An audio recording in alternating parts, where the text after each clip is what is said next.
Ladies and gentlemen, my name is TotalBiscuit and welcome to 15 Minutes of Game. Today we're going to be looking at Putrefaction, which is by Oleg Kazakov, and this came out in August. It's been lying around on Steam in the first-person shooter category, which always interests me, and it promises an old-school experience. Lots of enemies, weapons, heavily influenced by old-school shooter classics. It also has a $5 price tag. You know, I've thought for a while that old-school shooters are a genre that is nowhere near as tapped as it could be, at least in 2015. The question is whether or not Putrefaction gets it right. So I think, or is it Putrefaction? I think it's Putrefaction, actually. Is that a real word? I'm gonna have to look that up afterwards. Regardless of what it is, it gets 15 minutes of game, as you might imagine, and we'll see whether or not it actually fulfills its promise, and its 15 minutes of game will begin now. Alright. Here we go. Let's just dive in. Difficulty normal sounds good to me. Alright, onward we go. Let's shoot some stuff. Whoa, okay, that is, that view model is a bit wild, I've got to say. So, as you move around, the gun sort of wobbles all over the place. Can you turn that off? You can't access options there. Okay, I guess we're playing it as intended. I did up the field of view to 95, so it's nice that that was available. It goes up to like 120, which is good. Come on, get me through this elevator. So far, no enemies. Old school shooter, absolutely not. Texture quality is pretty good, actually. For a $5 game, this is actually not bad looking. I mean, showing about the weapon model, and you can see the choice of like font on the weapon model and things like that is maybe not ideal, but it's not a bad looker for $5. Kind of got to admit that. Not much in here. In we go. Let's see. I think this is probably Unity engine. Based on a lot of the default options that were available, I'm going to assume it was Unity. So far, so nothing. So, you see, this is the problem when you say, yeah, we're an old school shooter. It's like, alright, am I encountering enemies within the first 5 seconds? No? Then you're not an old school shooter then. Absolutely not. Where are the dudes that I have to shoot? That is the question. Now think about how long it took you to find an enemy in Quake or in Doom. Now, think about that. Okay, so it's got a kind of auto weapon switch. Have a think about those things, and then if your game takes longer than that, you're probably not that old school. I think it was Shadow Warrior I made a video on a while ago. Okay, it looks like we're going to get enemies here. Oh, so it walls you off the force fields then. Alright, fair enough. Okay, incoming enemies. Sort of Jason wannabes by the looks of it. Can't say I'm, like, hugely keen on the actual gunplay up to this point. You don't have to reload by the looks of it. No, you don't. Okay. Let's try the axe out. Okay. Pretty basic. The gunplay's not... It's not terrible. Like, it would be unfair to call it bad. It's just... It's very, very bog standard, I suppose. Not much recoil on the gun. In fact, there's no recoil on the gun whatsoever. Which, I suppose, is fine if you're doing old school. It's not like most of those old school shooters had any real recoil on their weapons like that. So I suppose that's okay. The main thing is whether or not you can make the gunplay interesting, and the reason recoil exists outside of authenticity is to make the gunplay a little bit interesting rather than just holding the button down. And hopefully I get a new weapon within the first 15 minutes, because obviously, you know, the rifle is fairly basic. AI also seems to be pretty basic. Headshots are stupidly effective against these guys. Yeah, I mean, you can one-shot them. So nothing to really worry too much about there. I think you need a lot more enemies on the screen if you wanted to threaten people in this first level. There we go. Hopefully we'll run across another enemy type soon. I was looking around here to see if those were power-ups, but no, they're just random doodouts on the floor. So it seems like the way that it works is that it gets you into an area, so very much painkiller style, it locks you in the area until you've killed everything, and then you get to move on. So there's a bit less exploration. It's not that painkiller didn't have exploration, it did. I am noticing like a lot of... Oh good, there's a flashlight. There are definitely a lot of empty areas here. I wonder if the game has secrets, actually. But yeah, that's the way painkiller worked anyway. I assume that's explosive. It's not. Okay. Don't put a little nuclear sign on the side of it if it's not explosive, damn it. And it's not a pickup either. Very disappointing. There we go. Medkit and some shotgun ammo, so we should hopefully be getting a shotty momentarily. That's always nice. There we go. Was that even on the floor? I think that's the second time I've seen... Oh, and things do have fire modes as well, by the looks of it. I'm not really... Oh, so that's... Is that a shove with the right mouse button there? Oh, it's a kind of like plasma taser thingy. Okay. And I think with the shotgun you can fire like 2 barrels at once or something like that. This actually... The spread on this is really weird. Have you noticed where that hit? How is it hitting there, of all places? That is a crazy spread. This isn't the shotgun. This is a bloody blunderbuss. That is bonkers. But, I mean, I'll give it kudos for being a little bit arcadey and silly in that regard. That's actually not a feature that I hate. It's just a little odd. Okay, more enemies. So yeah, it's progress to area, pick up weapons, they'll then lock you in with force fields, kill everything in the area, painkiller style, go on that way. Okay, so that's an enemy with a gun. Oh, enemies just kind of appear out of nowhere, which is a bit odd. I don't think there's any point in really using the shotty against these guys, because they die so fast anyway. These dudes, however, take a few more hits, so might need to use the shotgun against them. I don't like the fact that stuff instantly appears like that. We also got a frame rate drop when that happened, too. In fact, the frame rate's actually tanking in this area for some reason. I think it might be due to the gore. The actual gore physics, maybe. Yeah, I mean, this game was running at like 300 frames per second. It's now tanked below 60, and I'm pretty sure it's got... Now it's sort of starting to recover, but I have a feeling it's physics-related by the looks of it. But I am running some pretty heavy AA on this, so maybe I could turn that off. It would help, but yeah, I'm definitely noticing the gore and the body parts are affecting the frame rate in a big way. That's unfortunate, to say the least.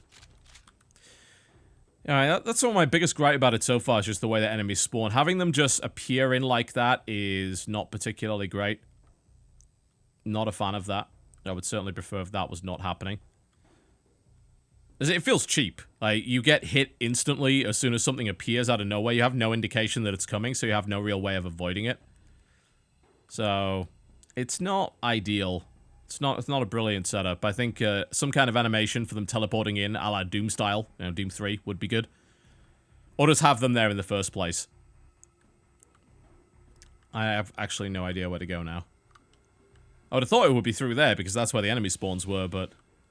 I'll tell you, that's one thing that Painkiller did really well. Maybe too well for some people. It's the idea that the game absolutely showed you where to go. I mean, it had arrows pointing you where to go, for God's sake. The weird thing about this is it seems to be trying to be a hybrid between the old style of sort of maze shooters, where you had to explore the area and find your way out, and the Painkiller style of, we're going to force field you into this arena and you're going to fight here. That's a... Those things sort of contradict each other, in a way. And all of these empty rooms are pretty damn annoying. You know, at least if there were pickups here, it would be helpful. I think the problem is all the rooms also look the same, and the corridors look the same, so there's no real indicator of where to go.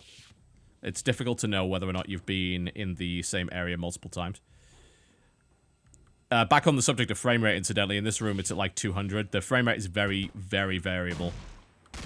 And I do think a lot of it has to do with that gore. Definitely had frame rate loss as a result of the gore physics. So you'd assume that we're going the right way because we found some enemies.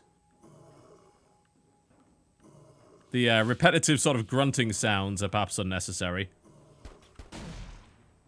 I mean, they're obviously meant to indicate there's going to be an enemy there, but... Even, like, maybe do some pitch stuff with that. Like, pitch them up, pitch them down, don't make them sound the same. Okay, new enemy type. That's kind of neat. Wow, they roll around. That's kind of cool. I have to wonder how many of these assets he made himself and how many of these are built in Unity. That's the thing, like, Unity games often reuse a lot of assets. You can buy a lot of assets from the store, so it's not necessarily the case that the developer made these things himself. I don't really have too much of a problem with that, because I don't think the consumer gives a damn whether or not the assets were pre-bought or whether or not they were built by the developer, as long as they work well. Nasty, nasty frame rate drops in this area, man. That's really rough. Because, I mean, there's no justification for the frame rate dropping as low as it does on my machine there. It's gotta be due to those gore physics. I wish I could turn them off, but right now you can't access the options menu unless you go back to the main menu. So, that is annoying. That's the sort of feature that... I mean, that should be standard in video games. That's been that way for like 20 years. I don't know why you would ever have that. Is it a Unity thing? I mean, I've seen so many Unity games that will run with a launcher, and most of their options will be done that way. So I have to wonder if a lot of it's got to do with that. There's got to be a way, though, surely. The engine can't possibly be built that way. That would be a huge oversight. I'm lost now. All of these areas look exactly the same. So I have really no indication of where I'm going. It's just endless corridors. I mean, we've come across these same boxes and same little tendrily things in the wall over and over and over again. I need some indicator of where to go. Okay, I think we've found the way. I don't even know if I'm going around in circles or if I'm actually progressing at this point. That's the main problem with the level design, I think. Was I in this room before? I mean, this is the same room that I went into earlier and fought stuff in. It's identical. But I don't think it's... No, it is the same. I've gone around in circles. Surely. But now there are new enemies. So did it spawn enemies in? Because if it did, I'm absolutely lost now. Completely lost. It could use a mini-map or something.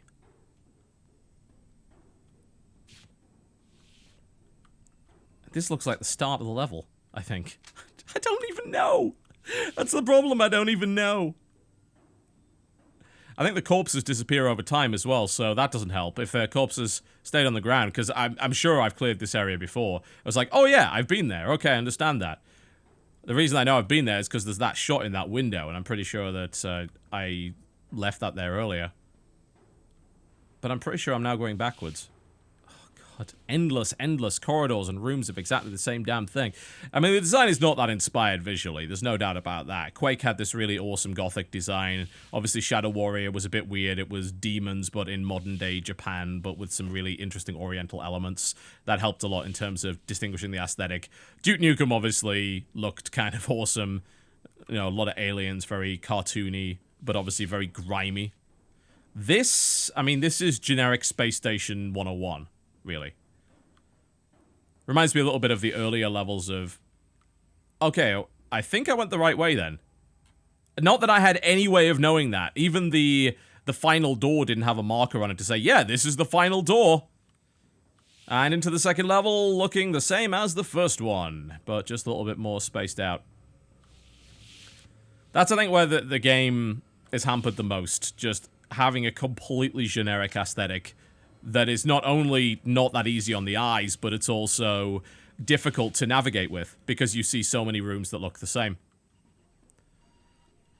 Like, I think you do need to distinguish yourself if you're making any kind of game. I've talked about this before, you know, a unique aesthetic is a big deal. It's one of the main reasons that I get interested in games. Because I'll see something a little bit unusual. With a game like this, the reason I had a look at it was because I like shooters, and I like old school shooters in particular. And yeah, this is a lot of shooting. Absolutely. You know, kind of Painkiller-esque. But the rest of it is very, very generic. Weapons aren't bad. I'll give it credit for that. You know, the shotgun's very satisfying. Things blow apart in a very satisfying way. Admittedly, they also drop the frame rate, which should never happen in a million years, but it does. The way the enemies spawn in is a bit obnoxious, but it is the level design I have the biggest problem with. If you're going to make a maze and you're not going to make it obvious as to where to go, you have to have some sort of visual indicator either on the walls or through a map or through some kind of pointer arrows to say, you need to go this way. If all your rooms look the same, you have no idea where you've been. That's the problem. So, I mean, the force fields were locking me out of here, but now it's like, hey, let's go in here. Okay, there's nothing. All these little computer screens are kind of meaningless. I mean, the asset quality is fine in and of itself. It's not a bad-looking game. The textures are not bad for a $5 indie game. You've got to admit it. You know, it's not an ugly game, but it's a very, very bland-looking game. Now I know I've gone the right direction because it auto-saved. You know, if that's the only indicator... I mean, this room's the same as the last one! Look at this! I wouldn't know. At least there's a decent variety of enemies.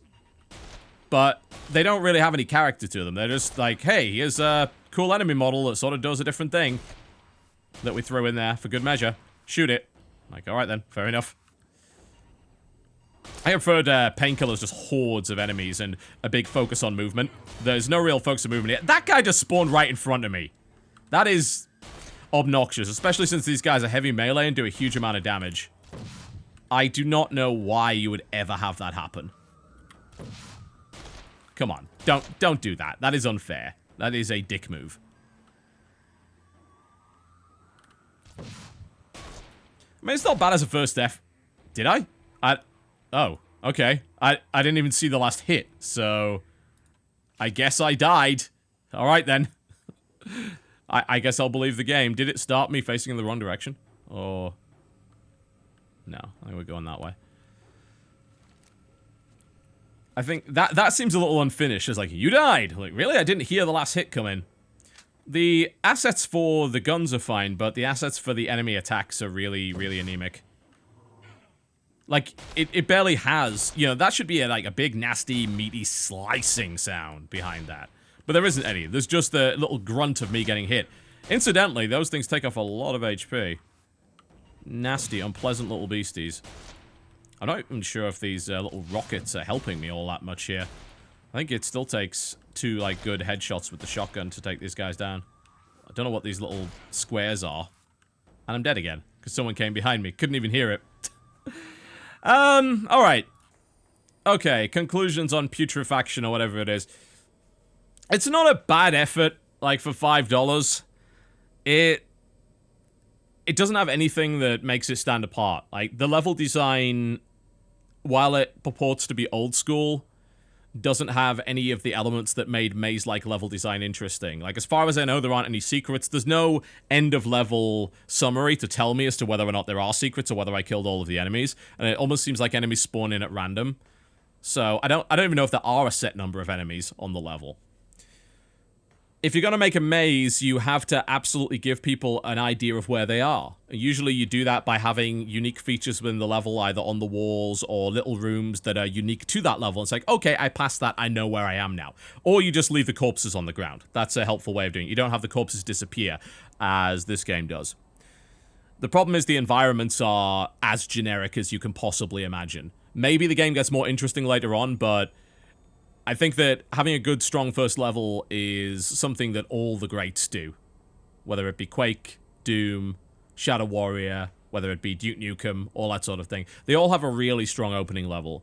Putrefaction doesn't really have that, and when we moved on to level 2, it seemed like it was definitely more of the same, and it was just a case of, we're just going to give you more weapons, and we're going to introduce some new monster types.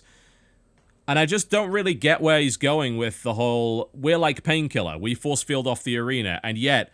there are also a bunch of rooms with nothing in them, and we're not going to tell you where to go. I think you either have to do it one way or the other. I don't think there's a benefit to doing it the way that he's done it there. Because the little arena fights are not that enjoyable anyway, because you don't really have a lot of movement options like you do in Painkiller, and there aren't really that many hordes of enemies. It really just comes down to, if the enemies spawn right on top of you, they'll instantly do a bunch of damage to you, and you can't really avoid it. So that's kind of annoying. It'd be also nice to see some power-ups early on, as opposed to just ammo and health. Yeah. I mean, it's $5. That you can't really expect a huge amount from a $5 first-person shooter or $5 video game of any description.